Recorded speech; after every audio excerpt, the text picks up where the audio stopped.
les armes pour lutter contre les maladies naturelles ou spirituelles. Troisième partie, et qui nous la tête pour la prière. Notre Dieu, notre Père, il y a beaucoup de maladies, il y a beaucoup de personnes qui souffrent, Seigneur. Il y a beaucoup de personnes qui sont inquiètes pour leur avenir. Veuille nous révéler, Seigneur, ces armes qui sont indispensables pour pouvoir retrouver la guérison et retrouver l'espoir d'une vie meilleure. Nous t'avons prié au nom de Jésus-Christ et pour sa gloire. Amen. Quelles sont ces armes? Ces armes indispensables pour avoir la victoire sur les maladies naturelles ou spirituelles. On nous raconte l'histoire d'une femme à l'époque de Jésus-Christ qui était atteinte d'une maladie incurable. Cela faisait déjà 12 ans qu'elle avait cette maladie. Elle était atteinte d'une perte de sang. Puisqu'elle avait déjà épuisé tout son argent et puisqu'aucun médecin n'avait pu l'aider à se soigner, eh bien, on en déduit par là que cette maladie était d'origine spirituelle. En effet, il y a beaucoup de choses qui nous arrivent sur cette terre et souvent nous sommes prompts à en trouver des causes naturelles, n'est-ce pas? Nous sommes très pragmatiques, nous sommes très cartésiens, n'est-ce pas? Mais pourtant, il y a la parole de Dieu nous déclare que nous vivons sur la terre au sein d'une guerre. En effet, nous sommes en guerre. Mais cette guerre est une guerre entre les forces du bien et entre les forces du mal. Une guerre entre Dieu, qui est bon, c'est pourquoi on l'appelle le bon Dieu, et entre Satan, qui a choisi de faire le mal et qui est l'auteur du mal et le chef du camp du mal. Cependant, nous avons vu que c'est une guerre qui est invisible, n'est-ce pas? Il y a plusieurs manières de faire la guerre, n'est-ce pas? Et c'est pour cette raison que, eh bien, au travers de toutes les Saintes Écritures, on voit ce conflit entre le bien et le mal. Et ce conflit se manifeste également par la maladie d'origine naturelle, qui sont les causes, le résultat du péché, mais aussi par la maladie spirituelle, ou les maladies spirituelles qui sont le fait direct de cette guerre spirituelle qui est menée par Satan.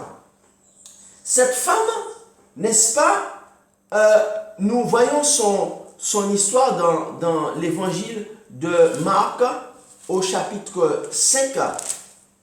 Et nous voyons que cette femme au verset, Marc chapitre 5 et au verset 25, il y avait une femme atteinte d'une perte de sang depuis 12 ans.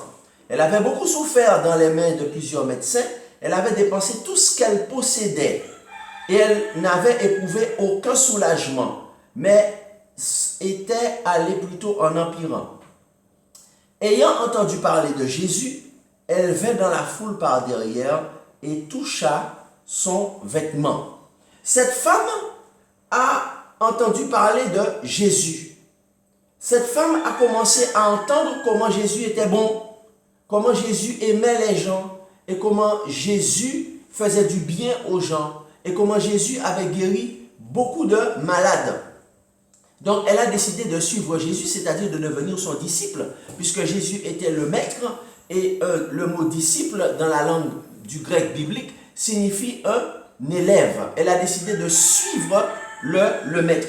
Et elle était dans la foule, mais elle n'était pas simplement là en train d'observer, elle suivait Jésus. Elle avait déjà une relation avec Jésus sans même peut-être le connaître de manière personnelle, sans lui parler, mais elle avait déjà une relation avec Jésus. Elle écoutait ses enseignements, elle le suivait de lieu en lieu parce qu'elle était en train d'aimer ce Jésus. Son cœur s'était ouvert à Jésus et elle avait découvert cet homme qui était un homme qui était différent des autres parce que c'était un homme, lorsque l'on s'approchait de lui, on sentait qu'il était vrai. On sentait qu'il était honnête. On sentait qu'il aimait vraiment les gens de manière désintéressée, sans rien attendre d'eux en retour. Eh bien, elle a compris qui était Jésus et la femme, dans Marc chapitre 5, au verset 27, elle toucha son vêtement car elle disait, si seulement je puis toucher ses vêtements, je serai guérie. Et je dis gloire à Dieu pour cela. Au verset 29, au même instant, la perte de sang s'arrêta et elle sentit dans son corps qu'elle était guérie de son mal. Alléluia, gloire à Dieu. Cette femme a compris que, eh bien, il n'y avait que cet homme-là qui pouvait la guérir. Elle a compris. Alors, est-ce qu'il faut attendre toute une vie? Est-ce qu'il faut attendre qu'on soit sur son lit de mort? Est-ce qu'il faut attendre toute une vie? Est-ce qu'il faut attendre qu'il soit trop tard pour qu'on comprenne que le seul qui soit capable de donner la guérison sur cette terre, c'est Jésus-Christ? Oh, chers amis, je crois que l'une des plus belles choses, la plus belle chose que l'on puisse comprendre sur cette terre, c'est l'amour de Jésus-Christ pour l'humanité. Je dis gloire à Dieu pour cela. C'est l'amour de Dieu pour l'humanité. N'attendons pas qu'il soit trop tard pour comprendre celui qui nous aime vraiment. Et cette femme a compris, grâce au Saint-Esprit, qu'il n'y avait que Jésus-Christ qui pouvait la guérir. Et qu'aucun médecin ne pouvait la guérir. Et qu'aucune thérapie ne pouvait la guérir. On pouvait la soigner, mais la guérison, c'est Jésus-Christ qui la donne. Et je dis amen à cela. Alors, il y a deux questions fondamentales auxquelles nous allons répondre aujourd'hui. Et ce sont deux questions auxquelles chaque être humain est confronté parce que nous sommes tous sur cette terre, sur cette planète, nous avons un destin commun, nous sommes tous des terriens. Alors, quelles sont ces deux questions? La première question, pourquoi la femme a-t-elle été guérie par un toucher? Ça, c'est une question intéressante. Observons bien comment elle a été guérie. Nous recherchons la guérison. Dis-moi, cherches-tu la guérison? Nous recherchons le bien-être. Nous recherchons la vie en abondance. Mais quels moyens voulons-nous utiliser pour être guéris? Quels sont les moyens qui nous sont proposés pour être guéris? Pourquoi la femme a-t-elle été guérie par un seul toucher? Simplement un toucher, elle a été guérie. Alors ça, c'est très important. Nous allons y répondre. Nous allons l'explorer par le Saint-Esprit. Deuxième question. Pourquoi il est écrit qu'une force est sortie de Jésus? Pourquoi la femme a-t-elle été guérie par un toucher? Deuxième question. Pourquoi une force est sortie de Jésus? Cette femme vivait une situation vraiment embarrassante. La robe de cette femme, imaginons-nous, depuis 12 ans, elle était malade, elle avait une perte de sang, elle perdait régulièrement du sang, sa robe était souillée, sa robe était sale par le sang qui coulait sur elle. Et elle a compris qu'une seule chose pouvait la guérir, c'était un toucher. Et je dis gloire à Dieu pour cela.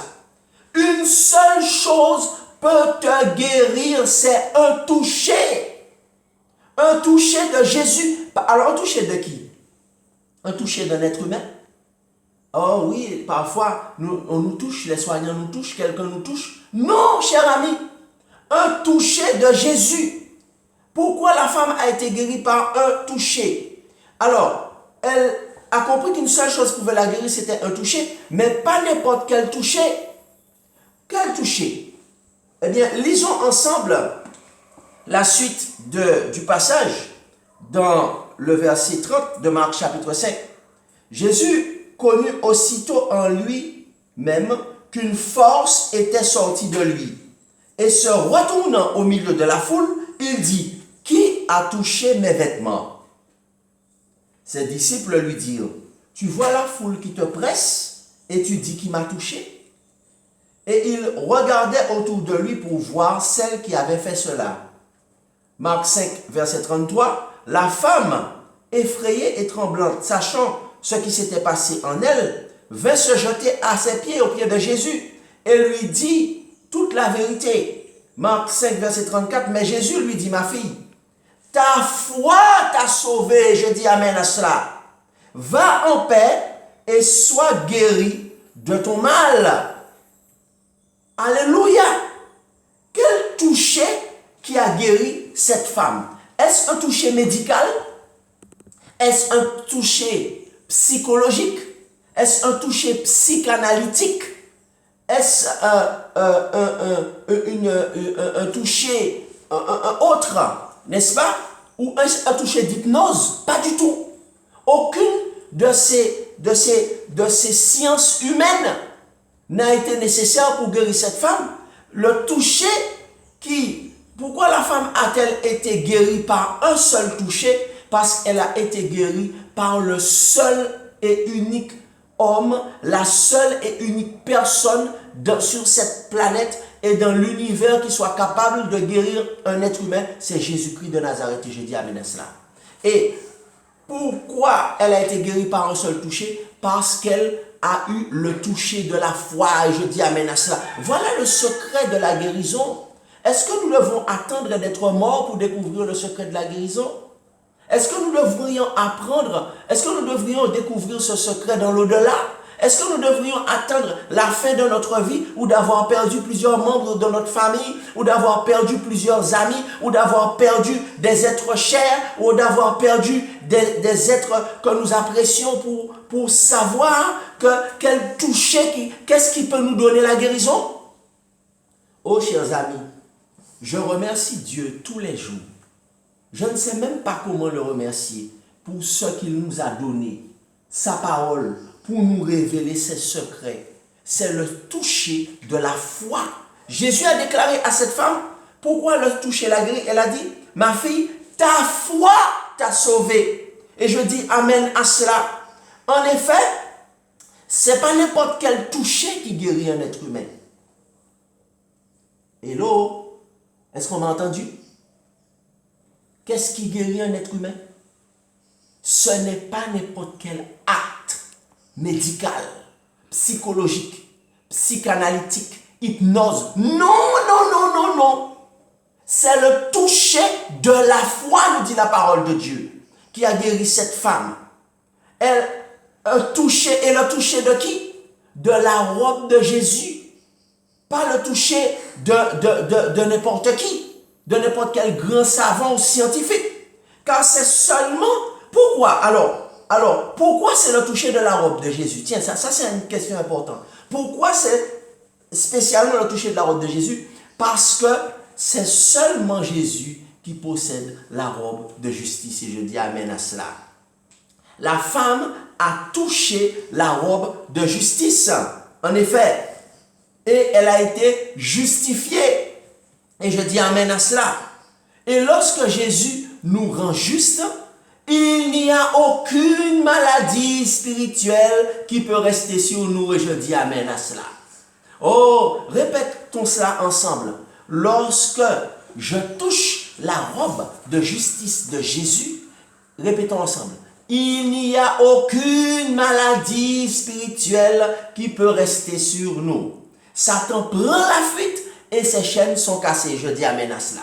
Il est vraiment déplorable et triste de se rendre compte que beaucoup d'entre nous, nous avons tendance toujours à rationaliser. Nous avons toujours cette tentation de trouver des raisons naturelles, d'expliquer l'inexplicable, de trouver des raisons scientifiques, naturelles à des choses spirituelles. Quand on nous parle de la guerre spirituelle, on trouve des raisons naturelles, on rationalise tout. J'imagine que beaucoup, à l'époque de Jésus, n'ont pas été guéris, non pas parce que Jésus ne pouvait pas les guérir, mais parce qu'ils rationalisaient. Ils n'avaient pas compris qu'ils étaient dans une guerre spirituelle et que c'est des maladies souvent spirituelle qu'ils avaient et que Satan était responsable de ça. Où est-ce que c'est marqué? Eh bien, nous trouvons ça dans Jean chapitre 10 et nous lisons le verset 11 qui est un verset qui est parlant. Jean 10 verset 11, Jésus déclare, je suis le bon berger donne sa vie pour ses brebis. Jésus avait annoncé son caractère. Il a dit, je suis bon. Un seul est bon, c'est Dieu. Et moi, Jésus-Christ, Emmanuel, Dieu avec nous. Donc Jésus a dit, je suis le bon berger. Et je vais donner ma vie pour mes brebis, n'est-ce pas? Quel homme a donné sa vie pour nous? Sur terre? Quel homme a été jusqu'à donner ce qu'il avait de plus précieux, sa vie pour nous? Aucun. Aucun. Tous ceux qui nous aiment et tous ceux qui annoncent nous aimer tellement qu'ils veulent nous faire du bien ne sont même pas prêts à donner ne serait-ce qu'un cheveu pour nous. Vrai ou faux? Et Jésus-Christ, pourtant, a annoncé à l'avance qu'il allait donner sa vie pour l'humanité et effectivement, il l'a fait. Donc, il est vraiment ce qu'il dit. Il est le bon berger, il est le bon Dieu. Je dis amen à cela. Mais Jésus ne nous a pas caché qu'il n'est pas le seul sur le théâtre de cette planète, sur le théâtre du conflit, de la guerre, puisque nous sommes en guerre. Jésus n'a pas caché qu'il y avait en face de lui un adversaire rusé et invisible, suffisamment rusé pour cacher même son existence et faire croire que tout ce qui nous arrive est naturel, faire croire que tout ce qui nous arrive est quelque chose de rationnel, n'est-ce pas? Et que nous devons y répondre par des actions rationnelles. Jésus a déclaré dans Jean chapitre 10 et le verset 10, le voleur ne vient que pour dérober, égorger ou détruire. Qui est le voleur? Qui égorge, qui dérobe, qui détruit partout dans notre vie et sur la planète. Mais il s'agit bien sûr de Satan, l'ennemi séculaire, le plus grand ennemi de l'homme. Jésus a dénoncé les actions de ce voleur de brebis, ce voleur de vie. Mais Jésus lui déclare, moi, dit Jésus, je suis venu afin que les brebis aient la vie et qu'elles soient dans l'abondance. Jésus est venu pour nous donner la vie, pas seulement la vie, c'est-à-dire nous donner la santé, nous donner la vie sur la terre, nous permettre de vivre jusqu'à l'âge où nous sommes censés vivre, profiter de la vie et voir nos enfants, voir notre famille. Mais il dit, je suis venu vous donner la vie en abondance, pas une vie dans la maladie, pas une vie dans la souffrance. Ce n'est pas ce projet que Dieu a. Mais si nous avons une vie de souffrance, si nous avons une vie dans la maladie, c'est parce qu'il y a un voleur qui a lancé des flèches sur nous.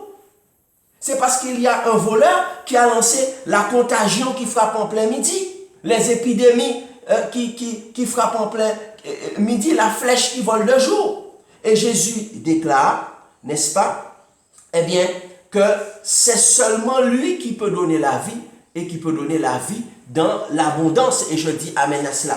Et c'est ce que la femme qui avait cette perte de sang depuis 12 ans a compris. Elle a compris justement à quel point Jésus était le bon berger. Jean 10, verset 11. Je suis le bon berger et je donne ma vie pour mes brebis. N'est-ce pas? Et Jésus continue en disant, verset 14, je connais mes brebis, elles me connaissent. Et au verset 27, au verset 25, Jésus dit, je vous l'ai dit que je suis le Christ, vous ne me croyez pas.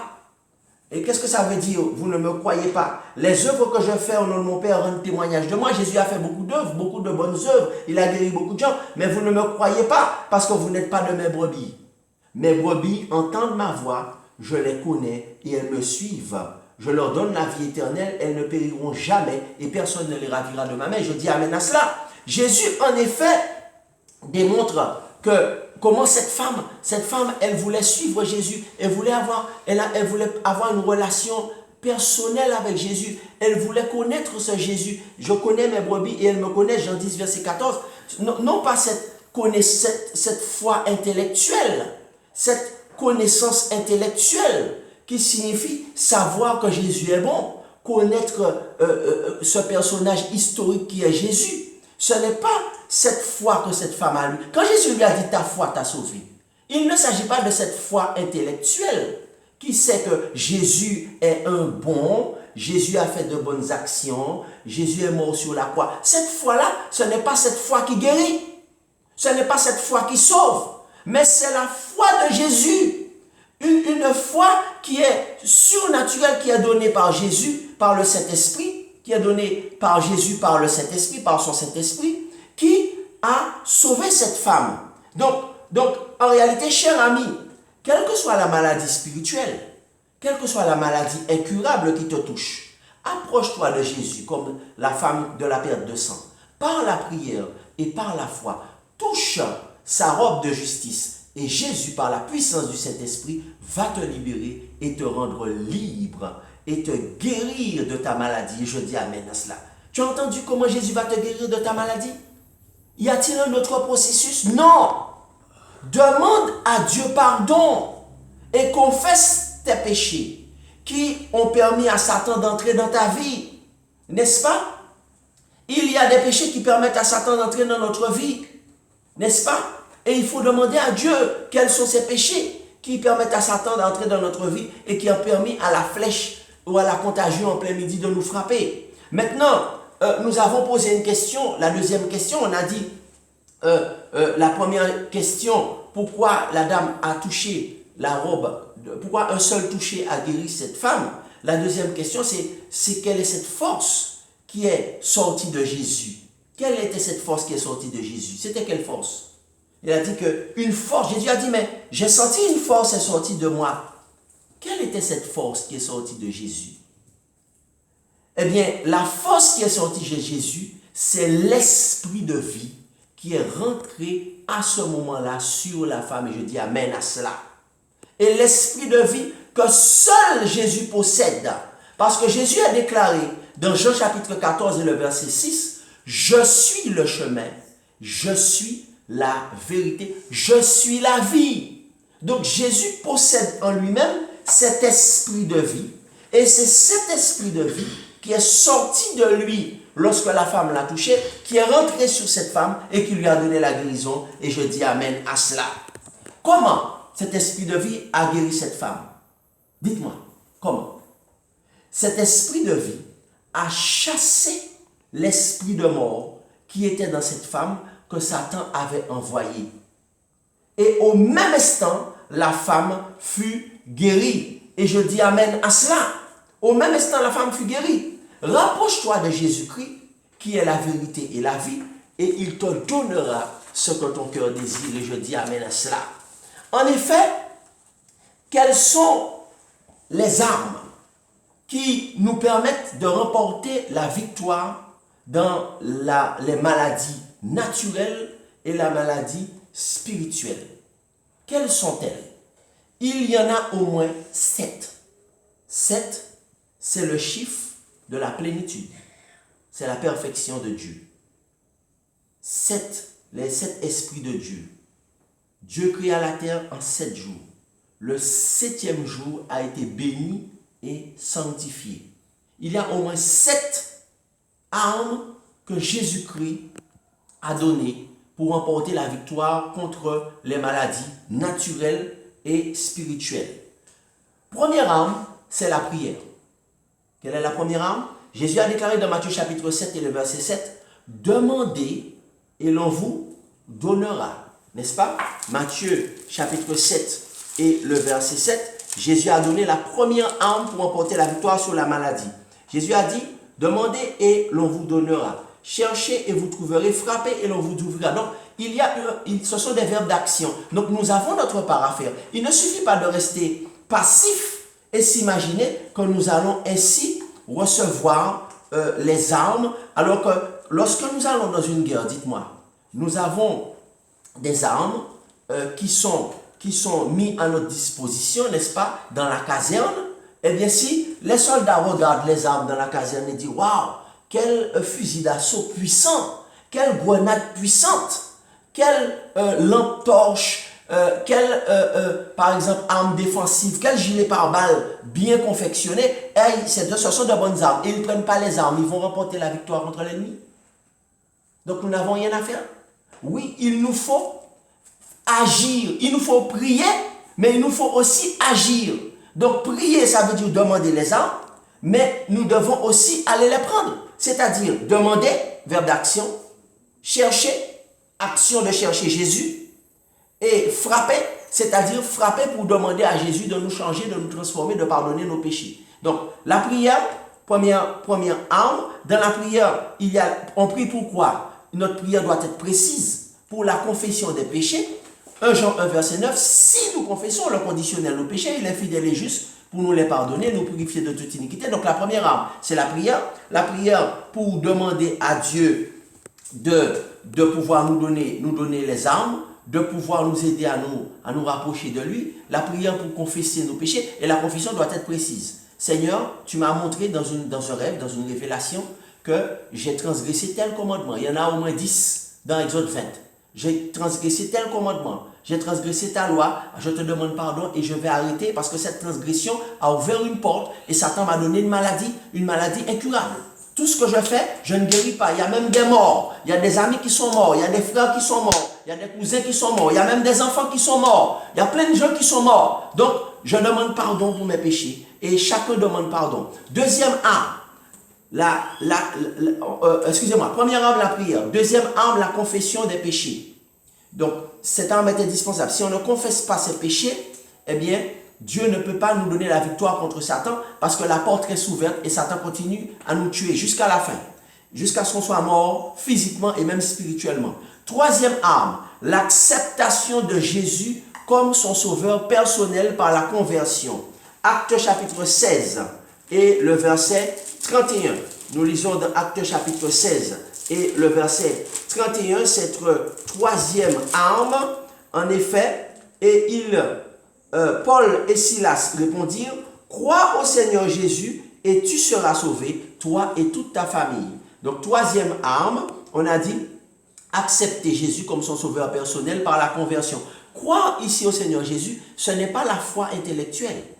Ce n'est pas la croyance intellectuelle que nous avons dans notre civilisation, que nous avons dans notre continent, sur notre continent, une foi historique, intellectuelle. Ce n'est pas cette foi-là qui nous sauve, n'est-ce pas, ou qui va nous guérir. Mais c'est la foi de Jésus.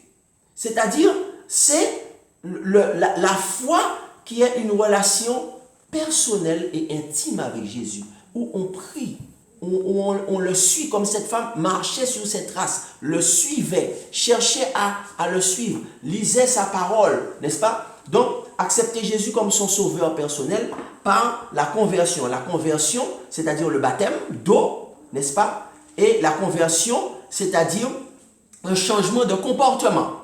Quatrième arme, prier pour demander à Dieu de nous baptiser du Saint-Esprit qui va nous donner les armes et le fruit de l'Esprit.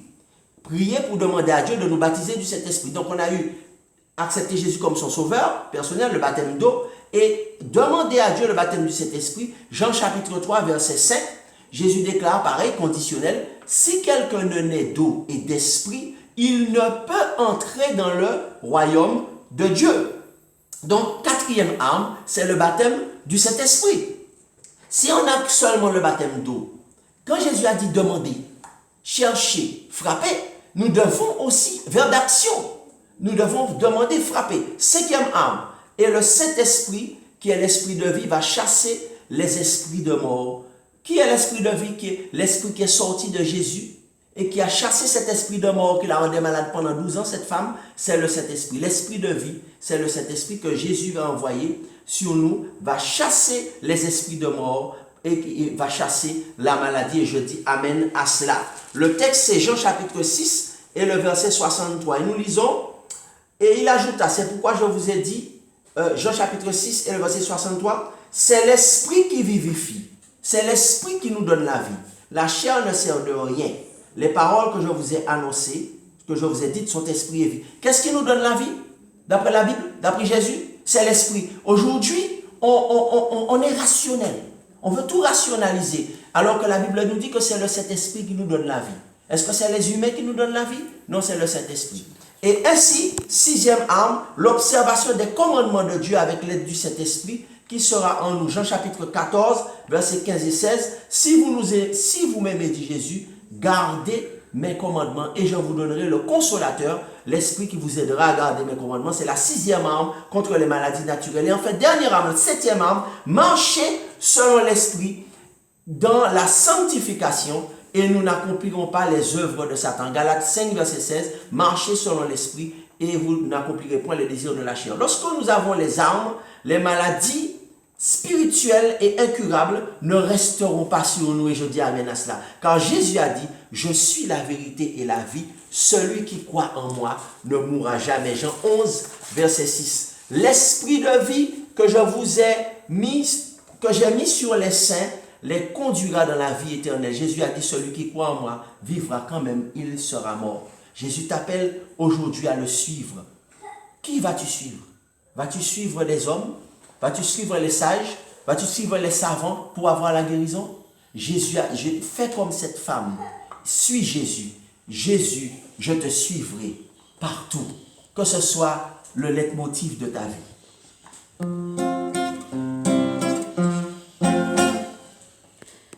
Jésus, je te suivrai partout.